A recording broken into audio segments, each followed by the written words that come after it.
Welcome sa Dries TV. Kung interesado ka sa ganitong news, huwag kalimutang isubscribe ang ating YouTube channel. Maraming salamat! Welcome back again sa ating YouTube channel mga kakimpaw. And sa update natin ito, ang pag-uusapan natin ay tungkol sa mga importanteng ganap kina Kim and syempre kay Paula Avellino. Pero bago po ang lahat, maraming salamat sa inyong patuloy na pagsuporta at pagsubaybay sa mga daily update natin. Kaya naman bilang pasasalamat, narito po ang mga napili kong komento patungkol yan sa naging previous update. Unang komento mula po ito kay Ginang Annalyn Hiccup. Sabi niya, "Good evening, Dries. Hindi na yan pakakawalan, sa tagal ba naman yan mag-antay? Pakakawalan pa ba niya ang isang Chinita princess na alam niyang tapat magmahal at maalaga? Kim lang sapat na kay Paulo." So yes, tama kayo dyan, Ginang Annalyn Hiccup.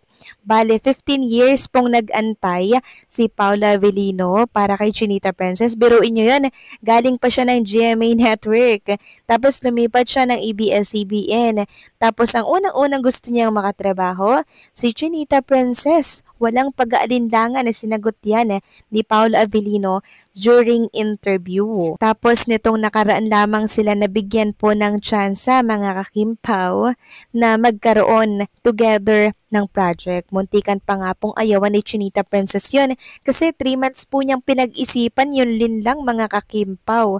Kung hindi po yung tinanggap ni Kim Chu, malamang walang tambalang nabuo na Kimpaw. Tapos, ayun, mabuti na lang, no? Tinanggap po ni Kim Chu, nasundan ng What's Wrong with Secretary Kim, nagka-movie sila, tapos nagka-series sila, at merong ulit panibagong project si Kim and Paula Avellino by 2026. Kaya tingin nyo pa ba, pakakawalan niya ng isang Paula Avellino? Hindi na. Kasi ang tagal pong inantay ni Paulo na magkaroon sila ng pagkakataon ni Chinita Princess. 'Di ba? Yung tadhana na po ang kumilos para sa kanilang dalawa. Biruin yun mga kakimpaw. Nung time na nagka-partner sila ni Paolo Avellino, parang yung tadhana na ang kumilos, 'di ba? Naghiwalay sila ni si Yan Lim. Tapos nung time na yon, dun lamang po sila nagkamabutihan ni Paolo Avellino. Kasi si Paolo Avellino, naging sandalan po yan ni Chinita Princess nung sobrang down na down po siya. Si Paolo po yung naging lakas ni Kim Chu. Siya po yung nagbibigay po ng mga payo kay Chinita Princess. Kaya until now, eto sila, goods na goods ang samahan nila. Kaya sa nag-aasam dyan na maghiwalay daw si Kim and Paolo Avellino, in your dreams, dahil matagal pong inantay ni Paulo na makamtan ang ganitong pagkakataon. So maraming salamat sa komento, Ginang Annalyn Hiccup. God bless po at mabuhay kayo.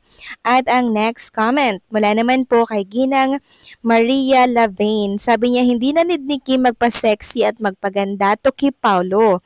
Kasi dati nang attractive, ma-appeal, sexy at maganda si Kim.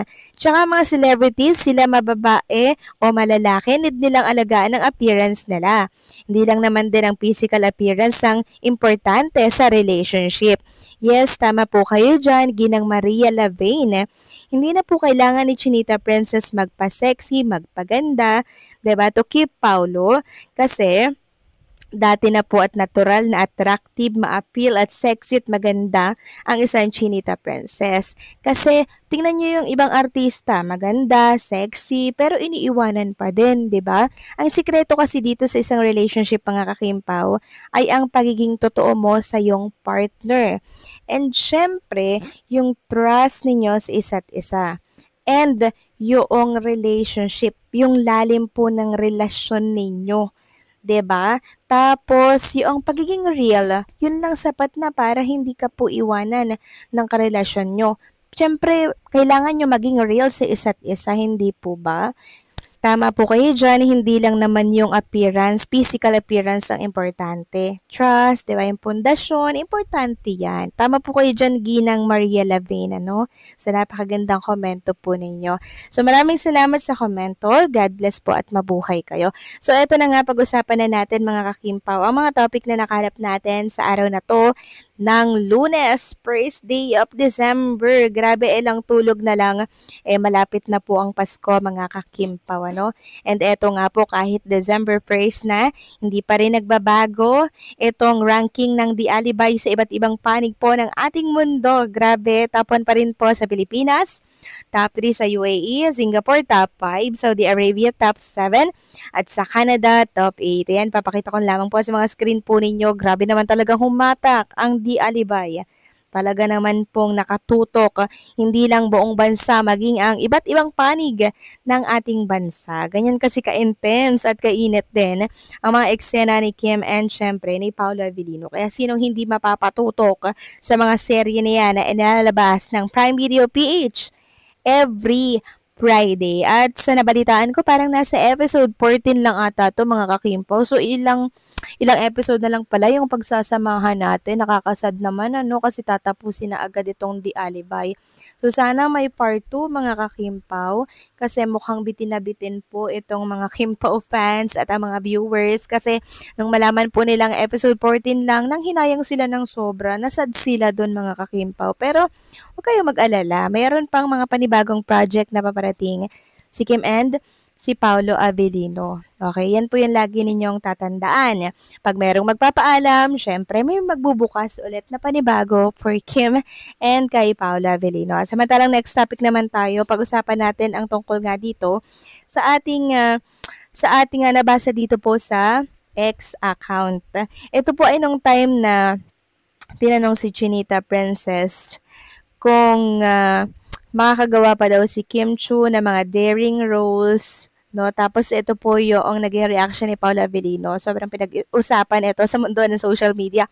Sabi kasi dito ni Jane MB, Pau's reaction when Kim was asked if she will now do more daring roles, mas big pa reaction niya.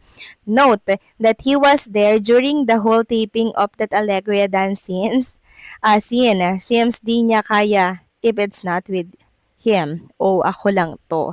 So, yung reaction po ni Paolo Avellino, napatungo siya talaga mga kakimpaw na para bang siya yung gumagawa ng mga daring roles ni Chinita Princess, no? Para bang sabi nga nila, parang hindi na papayagan ni Paolo Avellino si Kim Chu na gumawa pa ng mga daring roles katulad ng role ni Chinita Princess sa Alegria. Kasi alam naman natin kung paano po protektahan ni Paolo Avellino si Chinita Princess. Siya po kasi yung nakasaksi. Siya mismo yung nakasaksi ng ginagawa po ni Alegria sa isang venue na yun. So, di ba pinaalis po yung mga andon na talent ang naiwan si Paolo Avellino. So, alam po ni Paolo Avellino yung hirap, yung pinagdaanan ni Chinita Princess para lamang po magawa yung mga daring roles niya. At ito nga po yung reaction ni Paolo Avellino, napatungo siya na tila baga hindi na niya kakayanin pang makita si Chinita Princess na gumawa ulit ng mga daring roles, mga kakimpaw.